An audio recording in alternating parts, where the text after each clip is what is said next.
आकाशवाणी से पेश है खबरनामा।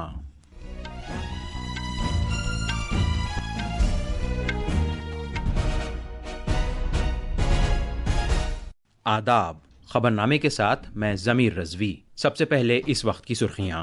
वज़ीर-ए-आज़म नरेंद्र मोदी आज उत्तर प्रदेश के शहर वाराणसी से पीएम किसान निधि स्कीम की 20वीं किस्त जारी करेंगे।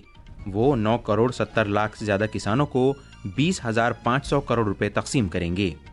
वज़ीर-ए-आज़म तकरीबन 2,200 करोड़ रुपए की लागत वाले तरक्याती प्रोजेक्टों का भी आगाज़ करेंगे।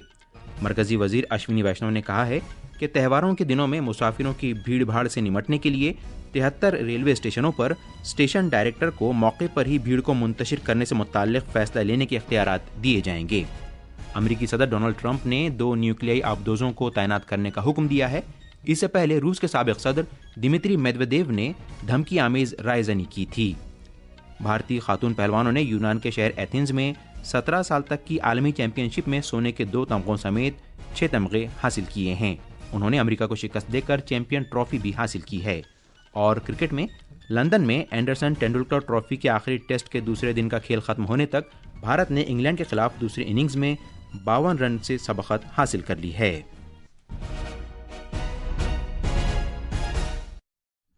अब खबरें तफसील से। वज़ीर-ए-आज़म नरेंद्र मोदी आज वाराणसी से किसान सम्मान निधि स्कीम की 20वीं किस्त जारी करेंगे। वज़ीर-ए-आज़म 2,200 करोड़ रुपए की लागत वाले 52 तरक्याती प्रोजेक्टों का इफ्तिताह करेंगे और संग बुनियाद रखेंगे। इस मौके पर वज़ीर-ए-आज़म एक अवामी जलसे से खिताब भी करेंगे। तफसील हमारे नामानिगार से। वज़ीर-ए-आज़म नरेंद्र मोदी 20,500 करोड़ रुपए की रकम मुल्क भर के 9 करोड़ 70 लाख से ज़्यादा किसानों के बैंक खातों में बराह रास्त मुंतकिल करेंगे। वज़ीर-ए-आज़म बुनियादी ढांचे के प्रोजेक्टों का इफ्तिताह भी करेंगे, जिनमें वाराणसी भदोही सड़क और छितौनी शूल तंकेश्वर सड़कों और रेलवे ओवरब्रिज को चौड़ा करने और इसे मुस्तहकम बनाने का काम भी शामिल है, ताकि मोहन सराय अदलपुरा सड़क पर ट्रैफिक की आमद-ओ-रफ्त में आसानी हो सके। खित्ते में बिजली से मुताल्लिक बुनियादी ढांचे को मुस्तहकम करने के लिए वज़ीर-ए-आज़म स्मार्ट डिस्ट्रीब्यूशन प्रोजेक्ट के तहत मुख्तलिफ कामों और बिजली से मुताल्लिक ढांचे को ज़ेर ज़मीन बिछाने के कामों का संग बुनियाद रखेंगे, जिस पर 880 करोड़ रुपए से ज़्यादा की लागत आएगी। जनाब मोदी 8 दरियाई किनारों की तजदीद के काम का इफ्तिताह करेंगे और पानी को साफ सुथरा बनाने नीज़ मुख्तलिफ आबी ज़खायर की देखभाल के कामों का संग बुनियाद रखेंगे। वो जल जीवन मिशन के तहत पीने के पानी की 47 देही स्कीमों का भी इफ्तिताह करेंगे।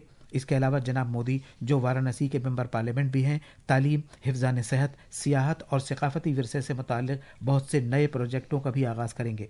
इन इक़दाम का मकसद मजमूई तौर पर शहरी यकसर तब्दीली लाना, सकाफत को जिला देना, कनेक्टिविटी को बेहतर बनाना और वाराणसी के अवाम के लिए एक बेहतर मयार ज़िंदगी फराहम करना है। वाराणसी से ओम अवस्थी की रिपोर्ट के साथ खबरनामे के लिए मैं असलम बेग। रेलवे के वजीर अश्विनी वैष्णव ने इत्तला दी है कि भीड़ भाड़ वाले 73 बड़े रेलवे स्टेशनों पर त्योहारों पर होने वाली भीड़ के दौरान स्टेशन डायरेक्टर को मौके पर ही भीड़ को मुंतशिर करने के फैसले लेने के इख्तियारात दिए जा रहे हैं। जनाब वैष्णव ने कल राज्यसभा में एक तहरीरी जवाब में ये इत्तला दी। उन्होंने बताया कि रेलवे का महकमा रेलवे स्टेशनों पर चौड़े फुट ओवर ब्रिज और मुस्तकिल होल्डिंग एरियाज की तामीर के साथ भीड़ को बेहतर तरीके से निपटेगा। रेलवे के वजीर ने बताया कि होल्डिंग एरियाज से मुताल्लिक पायलट प्रोजेक्ट पर 5 रेलवे स्टेशनों पर काम जारी है। ज़बरदस्त भीड़ भाड़ वाले बड़े स्टेशनों पर भीड़ को मुंतशिर करने के लिए CCTV निगरानी, वॉकी टॉकीज, ऐलान करने का निज़ाम और वॉर रूम बनाए जा रहे हैं। जनाब वैष्णव ने यह भी बताया कि कन्फर्म टिकट के हामिल मुसाफिरों को ही प्लेटफॉर्म तक जाने दिया जाएगा। बिना टिकट और वेटिंग लिस्ट के मुसाफिरीन को ट्रेन आने तक बाहर के वेटिंग एरिया में रुकना होगा। खारजी उमूर के वजीर ममलकत कीर्ति वर्धन सिंह ने कहा है कि बहरीन खित्ते के ममालिक के साथ भारत के सियासी ताल्लुकात मजबूत हैं और तिजारत और सरमायाकारी ताल्लुकात में भी मजीद इजाफा हो रहा है। वजीर मौसूफ ने कल लोकसभा में एक तहरीरी जवाब में ये बात कही। उन्होंने बताया कि इन ममालिक के साथ तरक्याती प्रोजेक्टों और बुनियादी ढांचे के इश्तराक में पेशरफ्त हो रही है और सभी शोबों में वसी तर मसरूफियत जारी है। जनाब सिंह ने कहा कि हुकूमत भारत की सलामती और इक़्तिसादी मफादात के नुक़्ते नज़र से बहरीन खित्ते की सभी पेशरफ्तों पर करीबी निगाह रखे हुए है और भारत के मफादात के तहफ़्फ़ुज़ के लिए मुनासिब इक़दामात करती है।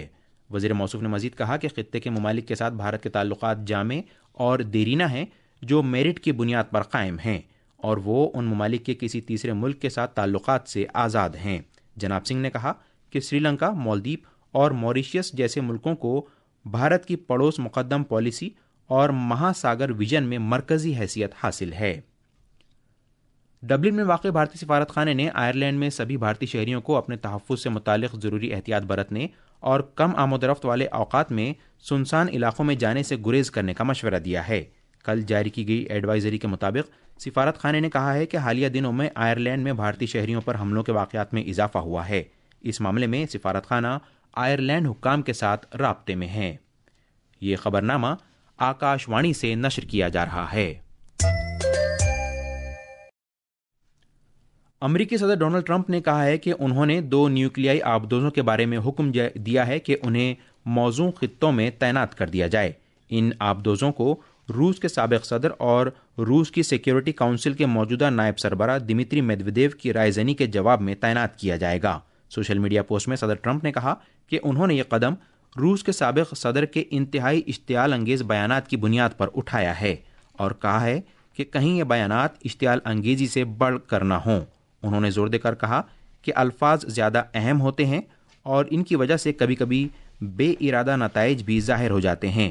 انہوں نے یہ انکشاف نہیں کیا کہ یہ 2 آبدوزیں کہاں تعینات کی جا رہی ہیں۔ اس سے پہلے جناب میدویدیو نے حال ہی میں روس کو صدر ٹرمپ کی جانب سے اس بات سے خبردار کیے جانے کے بعد امریکہ کو دھمکی دی تھی کہ روس یوکرین میں یا تو جنگ بندی سے اتفاق کرے یا سخت بندشوں کا سامنا کرے۔ روس کے ایک سینئر قانون ساز رکن نے کہا ہے کہ امریکہ کی جانب سے بھیجی جانے والی ان 2 آبدوزوں سے نمٹنے کے لیے گہرے سمندر میں روس کی وافر آبدوزیں موجود ہیں۔ پاکستان میں لاہور کے نزدیک ایک ٹرین کے کئی ڈبوں کے پٹری سے اتر جانے سے ہوئے حادثے میں کم از کم 30 مسافر زخمی ہو گئے ہیں۔ پاکستان ریلویز کے مطابق لاہور سے راولپنڈی جا رہی اسلام آباد ایکسپریس کے کم از کم 10 ڈبے کل شام شیخوپورہ میں پٹری سے اتر گئے۔ راحت کارروائیاں جاری ہیں۔ مرکزی حکومت کی اسکیم بھارت رن بھومی درشن کے تحت سکم کے ڈوکلام اور چولا علاقوں کو بھارتی سیاحوں کے لیے کھولے جانے کی تیاریاں کی جا رہی ہیں۔ سرکاری ذرائع کے مطابق ڈوکلام، چولا اور ناتھولا کو ریاست کے جنگی سیاحتی مقامات کے طور پر فروغ دینے کے لیے نشانزد کیا گیا ہے۔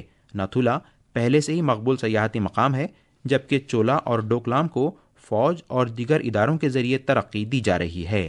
پیش ہے ایک رپورٹ۔ بھارت اور چین کی فوج کے درمیان تعطل کے 8 سال بعد ڈوکلام کو بھارت رن بھومی درشن اسکیم کے تحت سیاحوں کے لیے کھولا جائے گا۔ یہ جگہ راجدھانی گنگٹوک سے 70 کلومیٹر کی دوری پر تقریباً 14,000 فٹ کی بلندی پر واقع ہے۔ دوسری جانب چولا کی سیاحت کی ایک تاریخ رہی ہے جو کہ ایڈونچر اور قدرتی نظاروں سے بھرپور ہے۔ سکم حکومت اور فوج ان مقامات کو سیاحتی مقامات کے طور پر فروغ دے رہی ہیں۔ یہ مقامات سیاحوں کے لیے اگلے ماہ کے آخر تک کھول دیے جائیں گے۔ گنگٹوک سے مانس پرتم شرما کی رپورٹ کے ساتھ خبرنامے کے لیے میں عبد الواحد۔ مہاراشٹر حکومت نے گوکل اشٹمی کے دوران منائے جانے والے دہی ہانڈی تہوار میں حصہ لینے والے گوونداؤں کے لیے 1.5 لاکھ روپے کے بیمہ تحفظ کا اعلان کیا ہے۔ حکومت اورینٹل انشورنس کمپنی کے ذریعے حصہ لینے والے ہر گووندا کے لیے 75 روپے کے حساب سے بیمہ کی رقم ادا کرے گی تاکہ ان کی حفاظت کو یقینی بنایا جا سکے۔ اس پالیسی کا مقصد ان گوونداؤں کی مدد کرنا ہے جو انسانی مینار بناتے وقت اکثر زخمی ہو جاتے ہیں۔ اس کام کے لیے اسپورٹس ڈیولپمنٹ فنڈ سے 1 کروڑ 12 لاکھ روپے مختص کیے جائیں گے۔ یہ اسکیم مہاراشٹر اسٹیٹ دہی ہانڈی گووندا ایسوسی ایشن اور کھیل اور نوجوانوں کی خدمات کے محکمے کے درمیان تال میل سے نافذ کی جائے گی۔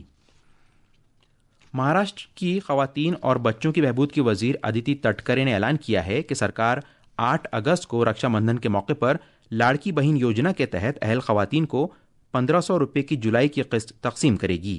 ایکس پر ایک پوسٹ میں محترمہ تٹکرے نے کہا کہ وزیر اعلیٰ دیویندر پھڑنویس، نائب وزیر اعلیٰ ایکناتھ شندے اور نائب وزیر اعلیٰ اجیت پوار کی رہنمائی میں جولائی کی 1500 روپے کی قسط مکھیہ منتری ماجی لاڑکی بہن یوجنا کے تحت تقسیم کی جائے گی۔ یہ رقم فائدوں کی راست منتقلی کے تحت اہل بہنوں کے بینک کھاتوں میں براہ راست بھیج دی جائے گی۔ ہندی فلم 12th فیل نے 71ویں قومی فلم ایوارڈز کے دوران بہترین فلم کا ایوارڈ جیتا ہے۔ کل شام نئی دلی میں انعامات کا اعلان کرتے ہوئے فیچر فلم زمرے کی جیوری کے چیئرمین آشوتوش گواریکر نے کہا کہ اداکار شاہ رخ خان نے ایکشن فلم جوان میں اپنی اداکاری کے لیے اپنا پہلا قومی ایوارڈ جیتا ہے۔ شاہ رخ خان نے وکرانت ماسی کے ساتھ بہترین اداکار کا ایوارڈ حاصل کیا ہے، جنہوں نے ہٹ رہی فلم 12th فیل میں اپنی اداکاری کے جوہر دکھائے ہیں۔ वहीं अदाकारा रानी मुखर्जी को जज्बाती ड्रामे मिसेस चैटर्जी वर्सेस नॉर्वे के लिए बेहतरीन अदाकारा के लिए चुना गया है। Best actress in a leading role goes to the Hindi film Mrs. Chatterjee versus Norway. The actress is Rani Mukherjee. Best actor in a leading role is a shared award. The first one going to the Hindi film Jawan, actor Shah Rukh Khan. The second shared award is for the Hindi film 12th Fail. The actor is Vikrant Massey. गैर feature film जुमरे की jury के chairman P Seshadri ने कहा कि सौम्यजीत घोष दस्तीदार की हिदायतकारी वाली film flowering man ने बेहतरीन गैर फीचर फिल्म अवार्ड हासिल किया है। उन्होंने कहा कि पीयूष ठाकुर को बेहतरीन हिदायतकारी का अवार्ड मिला है। जनाब शेषाद्री ने मजीद कहा कि गॉड वल्चर और ह्यूमन ने बेहतरीन डॉक्यूमेंट्री अवार्ड जीते हैं। मजीद तफसील हमारे नामानिगार से। हिंदी फिल्म रॉकी और रानी की प्रेम कहानी ने तफरीह से भरपूर बेहतरीन फिल्म का अवार्ड जीता है, जबकि सैम बहादुर को कौमी, समाजी और माहौलियाती अक़दार को फ़रोग़ देने पर बेहतरीन फीचर फिल्म करार दिया गया है। तमिल फिल्म वाथी के काम के लिए जीवी प्रकाश कुमार को बेहतरीन म्यूजिक डायरेक्टर का अवार्ड मिला है। हिंदी फिल्म जवान के नगमों के लिए शिल्पा राव को और तेलुगु फिल्म बेबी के नगमों के लिए PVNS रोहित को बेहतरीन गुलकार का अवार्ड दिया गया है। मलयालम फिल्म यूकलम को बेहतरीन एडिटिंग के लिए चुना गया है। मराठी फिल्म नाल 2 ने बच्चों की बेहतरीन फिल्म, जबकि द केरला स्टोरी ने बेहतरीन सिनेमाटोग्राफी अवार्ड हासिल किया है। उत्पल दत्ता को बेहतरीन फिल्म तनकीद निगार करार दिया गया है। दिल्ली से अनुपम मिश्रा की रिपोर्ट के साथ खबरनामे के लिए मैं असलम बेग। मराठी फिल्म नाल 2 को बच्चों की साल 2023 की बेहतरीन फिल्म करार दिया गया। फिल्म ने बेहतरीन चाइल्ड आर्टिस्ट का अवार्ड भी जीता, जो त्रिशा ठोसर, श्रीनिवास कोकाले और भार्गव जगताप को उनकी जज्बाती अदाकारी के लिए मुश्तरका तौर पर दिया गया। आकाशवाणी से बात करते हुए हिदायतकार सुधाकर रेड्डी यक्कांती ने कौमी सतह पर एतराफ़ किए जाने पर खुशी का इजहार किया। सुधाकर रेड्डी ने कहा कि यह अवार्ड मुल्क भर के नाजरीन के साथ नाल 2 की जज्बाती गहराई और सकाफती रिश्ते की अक्कासी करता है। हिमाचल प्रदेश में मानसून में और भी ज़्यादा शिद्दत आ गई है। लगातार बारिश और ज़मीन के तोदे खिसकने के वाक़यात के सबब रियासत की 2 कौमी शाहराहों की तकरीबन 280 सड़कें बंद कर दी गईं। इसके अलावा बिजली के 314 ट्रांसफार्मर और पानी की 221 स्कीमों में काम बंद हो गया है, जिससे मामूलाती ज़िंदगी बुरी तरह मुतासिर हुए हैं। भारत की खातून पहलवानों ने यूनान के एथेंस में जारी अंडर 17 रेसलिंग चैंपियनशिप 2025 में शानदार कारकर्दगी का मुजाहरा किया है। भारतीय पहलवानों ने 6 तमगे जीते हैं, जिनमें सोने के 2, चांदी के 3 और कांसे का 1 तमगा शामिल है। 43 किलोग्राम के ज़ुमरे में रचना ने और 65 किलोग्राम के ज़ुमरे में अश्विनी वैष्णोई ने सोने का तमगा जीता, जबकि 57 किलोग्राम के ज़ुमरे में मोनी ने, 73 किलोग्राम के ज़ुमरे में काजल ने और 61 किलोग्राम के ज़ुमरे में यशिता ने चांदी का तमगा जीता, जबकि 49 किलोग्राम के ज़ुमरे में कोमल वर्मा ने कांसे का तमगा जीता है। क्रिकेट में लंदन के ओवल में जारी एंडरसन तेंदुलकर ट्रॉफी के 5वें और आखिरी टेस्ट मैच के तीसरे दिन भारत दूसरी इनिंग्स में मेज़बान इंग्लैंड के खिलाफ 2 विकेट के नुकसान पर 75 रन के अपने कल के स्कोर से आगे खेलना शुरू करेगा। ये थीं खबरें, और अब अखबारात के आईने के साथ हैं अब्दुल वाहिद। कौमी राजधानी दिल्ली से शाया होने वाले आज के बेशतर उर्दू अखबारात ने नायब सदर जमहूरिया के इंतखाब को बड़ी खबर के तौर पर सफ़े अव्वल पर शाया किया है। रोजनामा राष्ट्रीय सहारा की सुर्खी है, इलेक्शन कमीशन ऑफ इंडिया ने जारी किया इंतखाबी शेड्यूल, 9 सितंबर को कराई जाएगी वोटिंग। रोजनामा मिलाप ने वजीर दिफा राजनाथ सिंह के मुसल्लह फौजों के सिविल सर्विसेज डे के मौके पर खिताब को अहमियत के साथ शाया किया है। अखबार ने सुर्खी लगाई है, सिविल और फौजी एहलकारों के दरमियान बेहतर तालमेल पर जोर। यौम आज़ादी की 78वीं सालगिरह की तैयारियां शुरू होने की खबर को भी उर्दू अखबारात ने नुमाया तौर पर शाया किया है। और आखिर में खास खबरें एक बार फिर। वज़ीर-ए-आज़म नरेंद्र मोदी आज उत्तर प्रदेश के शहर वाराणसी से पीएम किसान निधि स्कीम की 20वीं किस्त जारी करेंगे। वज़ीर-ए-आज़म 9 करोड़ 70 लाख से ज़्यादा किसानों को 20,500 करोड़ रुपए तकसीम करेंगे। वज़ीर-ए-आज़म तकरीबन 2,200 करोड़ रुपए की लागत वाले तरक्याती प्रोजेक्टों का भी आगाज करेंगे। मरकजी वजीर अश्विनी वैष्णव ने कहा है कि त्योहारों के दिनों में मुसाफिरों की भीड़ भाड़ से निपटने के लिए 73 रेलवे स्टेशनों पर स्टेशन डायरेक्टर तैनात किए जाएंगे। अमेरिकी सदर डोनाल्ड ट्रंप ने 2 न्यूक्लियाई आबदोजों को तैनात करने का हुक्म दिया है। इससे पहले रूस के साबिक सदर दिमित्री मेदवेदेव ने धमकी आमेज रायजनी की थी। भारतीय खातून पहलवानों ने यूनान के शहर एथेंस में 17 साल तक की आलमी चैंपियनशिप में सोने के 2 तमगों समेत 6 तमगे हासिल किए हैं। उन्होंने अमेरिका को शिकस्त देकर चैंपियन ट्रॉफी भी हासिल की है। इसके साथ ही आकाशवाणी से खबरनामा खत्म हुआ।